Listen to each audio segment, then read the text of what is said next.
हाय दोस्तों, हमारी YouTube channel राज lecture में आपका स्वागत है। तो गाइस, आज हम बात करने वाले हैं इलेक्ट्रॉन की खोज पर। तो मैं बता दूं, इस टॉपिक को मैंने 11th क्लास केमिस्ट्री के चैप्टर 2 परमाणु की संरचना से लिया है। ये टॉपिक 11th क्लास के लिए बहुत ही महत्वपूर्ण है, इसलिए वीडियो को पूरा देखें। तो दोस्तों, चलिए बात करते हैं इलेक्ट्रॉन की खोज। तो सन 1850 ईस्वी में एक वैज्ञानिक थे जिनका नाम था फैराडे। उन्होंने एक प्रयोग किया था जिसका नाम था गैसीय विद्युत विसर्जन। गैसीय विद्युत विसर्जन। सन 1850 ईस्वी में फैराडे नामक वैज्ञानिक ने एक प्रयोग किया था जिसका नाम है गैसीय विद्युत विसर्जन। इन्होंने इस प्रयोग में बताया था कि गैसों में विद्युत का चालन कैसे होता है। और सन 1897 ईस्वी में इसी प्रयोग का प्रयोग करके सन 1897 ईस्वी में जे थॉमसन ने इलेक्ट्रॉन की खोज की। तो पहले हम बात करेंगे गैसीय विद्युत विसर्जन, क्योंकि यदि हम इसको नहीं पढ़ेंगे तो हमें ये जो इलेक्ट्रॉन की खोज है वो समझ में नहीं आएगी। तो पहले आते हैं गैसीय विद्युत विसर्जन। ओके दोस्तों, फैराडे ने गैसों में विद्युत विसर्जन करने के लिए एक प्रयोग किया था जिसका नाम है गैसीय विद्युत विसर्जन। और उसको करने के लिए उन्होंने एक नलिका का प्रयोग किया था जिसका नाम है कैथोड किरण नली। इसका प्रयोग करके उन्होंने अपना प्रयोग किया था। तो उस प्रयोग को समझने से पहले हमें इस नली को समझना होगा कि इसमें किस किस यंत्रों का प्रयोग किया जाता है, तभी हम इस प्रयोग को समझ पाएंगे। तो देखते हैं कैथोड किरण नली। ये है हमारी कैथोड किरण नली। तो हम इसमें देखेंगे कौन कौन से यंत्र हैं। तो इसमें हमारे यह एक ठोस कांच की नली होती है। इसमें हमारे दो धात्विक इलेक्ट्रोड होते हैं, जैसे ये दिख रहे हैं, एक ये है, एक ये है। इस वाले इलेक्ट्रोड को कैथोड कहते हैं तथा इसको एनोड कहते हैं।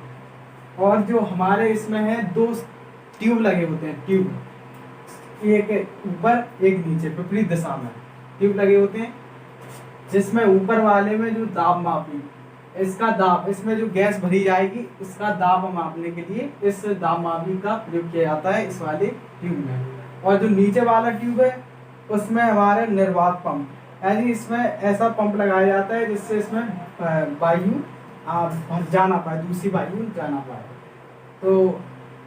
तो इसको हम याद कैसे रखें? तो याद करने के लिए हमें सिर्फ इसका चित्र एक बार अच्छी तरह से देख लेना है, रटना बिल्कुल भी नहीं है। तो इसकी हम भाषा एक बार बोल के बता दे रहे हैं कि यह एक ठोस कांच की नली होती है जिसके दोनों साइड धात्विक इलेक्ट्रॉन लगे होते हैं तथा इसकी विपरीत दिशाओं में दो साइड ट्यूब लगे होते हैं। ठीक है, तो बस इतना ही हमारी ये कैथोड किरण नली है। और अब बात करेंगे हम गैसीय विद्युत विसर्जन। तो दोस्तों, अब इस गैसीय विद्युत विसर्जन प्रयोग का नाम सुनकर अब एक सवाल उठ जाता है कि जो गैसीय विद्युत विसर्जन, गैस तो विद्युत की कुचालक होती है, तो ये सवाल उठता है कि चूंकि गैस विद्युत की कुचालक है तो इसमें विद्युत विसर्जन कैसे हो सकता है। तो इसी क्वेश्चन का हल देखने के लिए उन्होंने एक प्रयोग किया। इस प्रयोग में आपको पता चलेगा कि गैसों में विद्युत विसर्जन कैसे होता है। तो उन्होंने इस सवाल का आंसर दिया। तो उन्होंने एक कैथोड किरण नली ली और उसमें बहुत ही न्यून दाब पर गैस भर दी, बहुत ही, कोई भी गैस अति न्यून दाब पर इसमें गैस भर दी, और यहाँ पर उच्च वोल्टता यानी उस वोल्टता बहुत ही अधिक करके उन्होंने ये प्रयोग किया। तो उन्होंने यहाँ पर इस वाली ट्यूब पर दाब मापी लगा दी और यहाँ निर्वात पर, तो इससे उन्होंने एक प्रयोग किया जिससे यहाँ पर जो गैस है इनमें से विद्युत का चालन होने लगा। तो विद्युत का चालन होने लगा।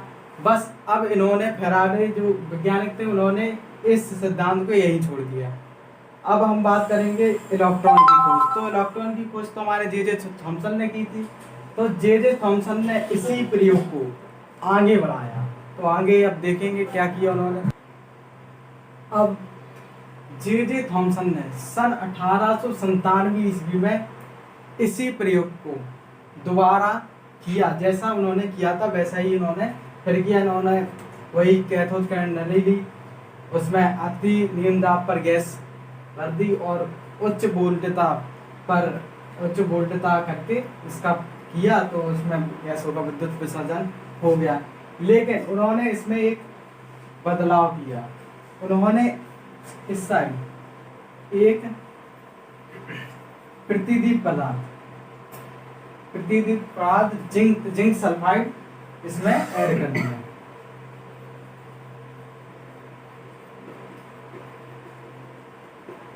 जिंक सल्फाइड,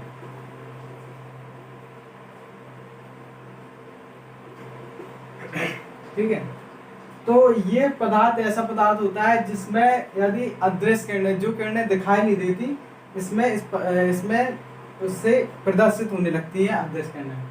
तो उन्होंने इस यहाँ पर एक जो प्रतिदीप पदार्थ लगाया, तो इससे क्या हुआ, तो इस प्रयोग को करने के बाद यहाँ ये कैथोड से अदृश्य किरणें निकलने लगी, अदृश्य किरणें निकलने लगी।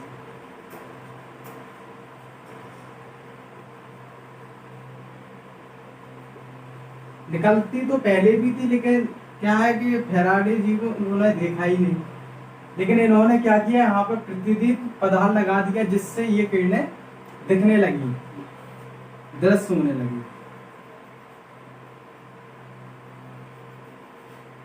दृश्य होने लगी।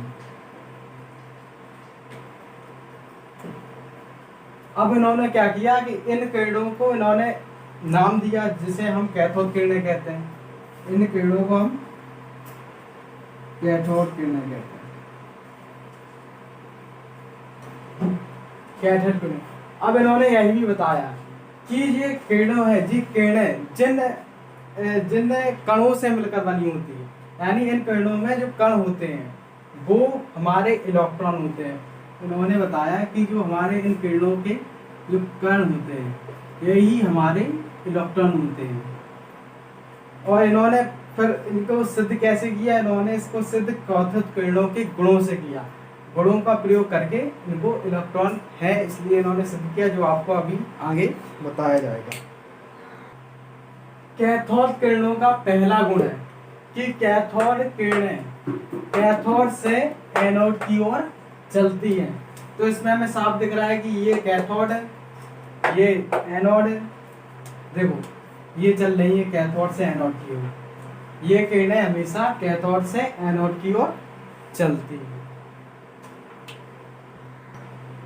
दूसरा गुण है हमारा कि इन किरणों को प्रतिदीप्त पदार्थों के उपयोग से परीक्षित किया जाता है। यानी इन किरणों को दर्शाने के लिए प्रतिदीप्त पदार्थ है जैसे जिंक सल्फाइड, इन पदार्थों का प्रयोग करके ही इन्हें दर्शाया जा सकता है।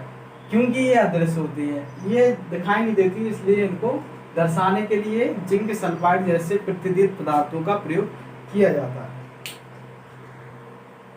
जे थॉमसन ने कैथोड किरणों के तीसरे गुण में बताया कि ये किरणें चुंबकीय या विद्युतीय क्षेत्र की अनुपस्थिति में, यानी उपस्थिति ना हो में सरल रेखा में गति करती हैं। यानी ये किरणें, कैथोड किरणें किसी भी विद्युतीय या चुंबकीय क्षेत्र की अनुपस्थिति में सरल रेखा में यानी सीधी रेखा में गति करती हैं। तो उन्होंने इस गुण को सिद्ध करने के लिए यानी पुष्टि करने के लिए एक उन्होंने प्रयोग सा किया, तो वो देखेंगे। तो इन्होंने इस गुण को सिद्ध करने के लिए एक धातु का क्रॉस लिया, धातु क्रॉस इलेक्ट्रॉन कैथोड किरण नली में एक वो रख दिया धातु क्रॉस, और उन्होंने वैसे ही किया। इन्होंने उसमें फिर से अति न्यून दाब पर गैस भर दी और उच्च गुणवत्ता पर इसको प्रयोग किया, तो वही कैथोड से एनोड की ओर किरणें निकलने लगी। तो इन्होंने करके तो इस कैथोड से जो किरणें निकली यानी कैथोड किरणें निकली वो इस धातु क्रॉस पर लगते ही इसके जो विपरीत दिशा इसके अगले इसके पीछे वाले भाग में सीधा, बिल्कुल सीधा जैसे इसको रखा था वैसे ही उसी शेप में वो दूसरा उसकी परछाई का धातु क्रॉस बन गया। तो इससे क्या सिद्ध होता है कि ये कैथोड किरणें सीधी गति करती हैं। यदि ये सीधी गति ना करती होती तो ये धातु क्रॉस सीधा नहीं बनता, ये तिरछा बनता वो। तो इससे क्या सिद्ध होता है कि जो कैथोड किरणें होती हैं वो एक ही रेखा में गति करती हैं। तो दोस्तों हमारा चौथा गुण है कि कैथोड किरणों में द्रव कण होते हैं जिनमें द्रव्यमान तथा वेग होता है। तो इसको सिद्ध करने के लिए जे थॉमसन ने कैथोड किरण नली में एक छोटा सा गोल आकार का एक चक्र रख दिया और फिर उन्होंने वही प्रक्रिया दोहराई दोहराई। तो कैथोड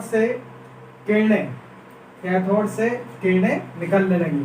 तो इन किरणों ने क्या किया कि इन किरणों ने इस गोल चक्र को अपने द्रव्यमान के कारण हल्का फुल्का यानी यहाँ से चक्र घुमाने लगी, इस चक्र को घुमाने लगी।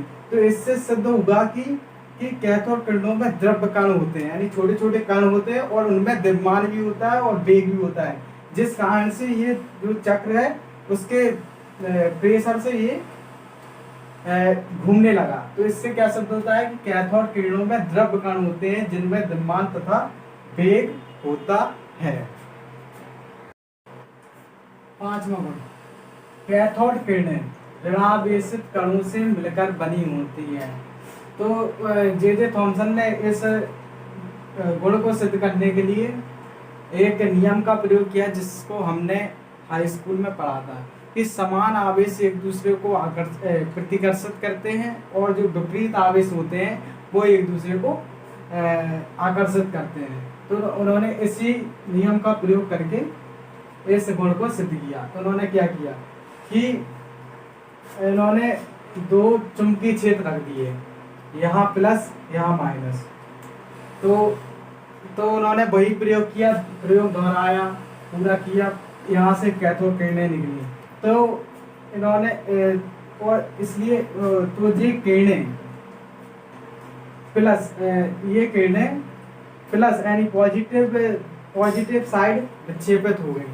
तो इससे क्या होगा, इससे पता चला इन लोगों को कि यहाँ जो ये किरणें हैं जो माइनस यानी ऋणात्मक आवेश की है, क्योंकि यदि ये ऋणात्मक आवेश की नहीं होती तो ये प्लस यानी धनात्मक आवेश की ओर नहीं जाती। यदि ये ऋणात्मक आवेश की नहीं होती तो ये धनात्मक आवेश की ओर नहीं जाती, क्योंकि ये ऋणात्मक आवेश की है इसलिए धनात्मक आवेश की। यदि ये धनात्मक आवेश की होती तो ये ऋणात्मक आवेश की ओर जाती, क्योंकि जो नियम है उसके अनुसार जो विपरीत आवेश के जो कण होते हैं वो एक दूसरे को आकर्षित करते हैं। तो इसलिए इससे क्या सिद्ध होता है कि जो हमारी कैथोड किरणें हैं वो ऋणावेशित कणों से मिलकर बनी होती हैं। इसलिए इससे ये भी पता चलता है कि जो किरणें चूंकि किरणें ऋणावेशित कणों से मिलकर होती हैं तो जो कण होते हैं वही तो हमारे इलेक्ट्रॉन होते हैं। कैथोड किरणों के जो कण होते हैं वही तो हमारे इलेक्ट्रॉन होते हैं, इसलिए इलेक्ट्रॉन भी ऋणात्मक आवेश के होते हैं। जो हमारा छठा गुण है वो है जब ये किरणें कठोर धातु जैसे टंगस्टन आदि पर टकराती हैं तो एक्स किरणें उत्पन्न करती हैं। एक्स किरणों का उपयोग मेडिकल साइंस में किया जाता है। इनका प्रयोग हड्डियों का एक्सरे लेने के लिए किया जाता है। क्योंकि इनका प्रयोग इसलिए किया जाता है क्योंकि ये मांसपेशियों से आसानी से गुजर जाती हैं और हड्डियों से नहीं गुजर पाती हैं, इसलिए हड्डियों का जो चित्र है इसमें साफ आ जाता है, इसलिए इन एक्स किरणों का उपयोग मेडिकल साइंस में किया जाता है। ठीक, तो दोस्तों आज का हमारा ये टॉपिक यहीं समाप्त होता है। तो मिलते हैं अगले टॉपिक के साथ। तो यदि आपको मेरा ये वीडियो पसंद आया तो वीडियो को लाइक करें, शेयर करें और कमेंट करके जो बताएं कि वीडियो कैसा